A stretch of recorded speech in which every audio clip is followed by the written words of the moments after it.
नमस्कार दोस्तों, कलयुग के चमत्कार संतों की वाणी में आप सबका स्वागत है।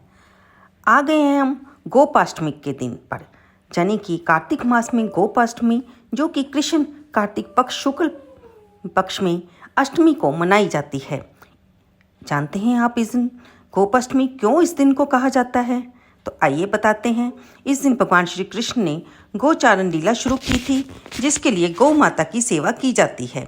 इस दिन बछड़े सहित गाय माता का पूजन करने का विधान होता है। हमारे देश में तो गाय को माता के समान समझा जाता है, क्योंकि सनातन धर्म के अनुसार सभी देवी देवता गौ माता के अंदर समाहित होते हैं, तो उनकी पूजा करने से सभी का फल प्राप्त होता है। गोपाष्टमी का पर्व और उपवास, इस दिन भगवान कृष्ण और गौ माता की पूजा की जाती है। हिंदू धर्म में गाय का स्थान माता के तुल्य माना गया है, तो पुराणों में भी इस बात की पुष्टि की है। भगवान श्री कृष्ण और भाई बलराम दोनों का ही बचपन गोकुल में बीता था, जो कि ग्वालों की नगरी थी। ग्वालों जो कि गाय के पालक कहलाते हैं, इसीलिए आम भाषा में आज भी ब्रिज के वासी कृष्ण को ग्वाला ही कहकर पुकारते हैं। कृष्ण और बलराम को भी गाय की सेवा, रक्षा आदि का प्रशिक्षण दिया गया था, यानी कि उनके माता पिता ने उनको गाय की किस प्रकार से सेवा करनी है, किस प्रकार से गौचारण के लिए जाना है, ये सब शिक्षा दी थी। गोपाष्टमी के एक दिन पूर्व ही इन दोनों ने गाय पालन का पूरा ज्ञान हासिल कर लिया था। इसलिए इस दिन जो भी गोपालक होते हैं, यानी कि ग्वाले होते हैं, गौ माता की पूजा करने के लिए सुबह ही उठकर नित्य क्रम से निवृत्त होकर स्नान आदि करके स्वच्छ वस्त्र धारण करते हैं और प्रातःकाल ही गऊ और उनके बच्चों को स्नान कराया जाता है। गौ माता के अंगों पर मेहंदी, रोली, हल्दी आदि की थाप लगाई जाती है। गायों को सजाया जाता है। प्रातःकाली धूप, दीप, पुष्प, अक्षत, रोली, गुड़, जलेबी, वस्त्र और जल से गौ माता की पूजा की जाती है। उनकी आरती उतारी जाती है। पूजन के बाद गौ ग्रास निकाला जाता है। गौ माता की परिक्रमा की जाती है। परिक्रमा के बाद गौओं के साथ कुछ दूर तक चला जाता है।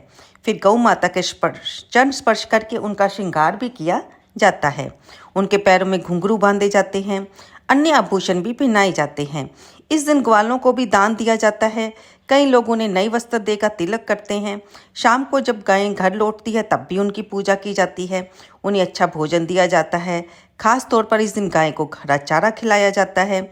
जिनके घरों में गाय नहीं होती, वे गौशाला जाकर गौ माता का पूजन करते हैं और उन्हें गंगा जल, पुष्प चढ़ाते हैं, दिया जलाते हैं, गुड़ खिलाते हैं।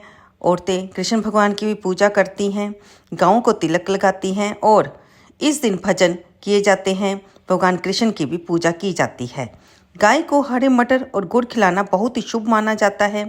कुछ लोग गौशाला में खाना और अन्य सामान का दान भी करते हैं। आइए अब सुनते हैं गोपाष्टमी की कथा।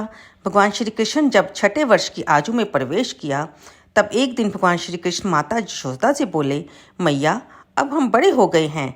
तब मैया यशोदा बोली, अच्छा लल्ला, तुम बड़े हो गए हो, तो बताओ अब क्या करें? तब भगवान श्री कृष्ण ने कहा, अब हम बछड़े चराने नहीं जाएंगे, अब तो हम गायें चराने जाएंगे। तो मैया बोली, ठीक है, बाबा से पूछ लेना। मैया से इतना कहते ही भगवान श्री कृष्ण नंद बाबा से पूछने के लिए चले गए। तब बाबा ने उन्हें कहा कि अभी तुम बहुत छोटे हो, अभी तो तुम बछड़े ही चराओ। लेकिन भगवान कहाँ मानने वाले थे। नहीं नहीं बाबा, मैं अब बछड़े नहीं चराऊँगा, मैं तो बड़ा हो गया हूँ, अब तो मैं गौ चारण के लिए जाऊँगा और गाँव को ही चराऊँगा। जब भगवान नहीं माने, तब बाबा बोले, ठीक है, तुम पंडित जी को बुला लाओ और वे गौचारण का मुहूर्त बता देंगे। बाबा की बात सुनकर भगवान जल्दी से पंडित जी के पास पहुँचे और कहा, पंडित जी, आपको बाबा ने बुलाया है, गौचारण का मुहूर्त देखना है। आप आज का ही मुहूर्त बताना, तो मैं आपको बहुत सारा माखन दूंगा। पंडित जी तो वैसे ही भगवान श्री कृष्ण पर मोहित थे, उनकी बात को मान गए। नंद बाबा के पास पहुँचे, बार बार पंचांग देखें और गणना करें। तब पंडित जी से नंद बाबा ने पूछा, क्या बात है, आप इतना क्या गिन रहे हो? तब पंडित जी बोले कि इस सारे साल में सिर्फ आज का ही मुहूर्त निकल रहा है, इसके बाद तो गौचारण का कोई मुहूर्त ही नहीं निकल रहा।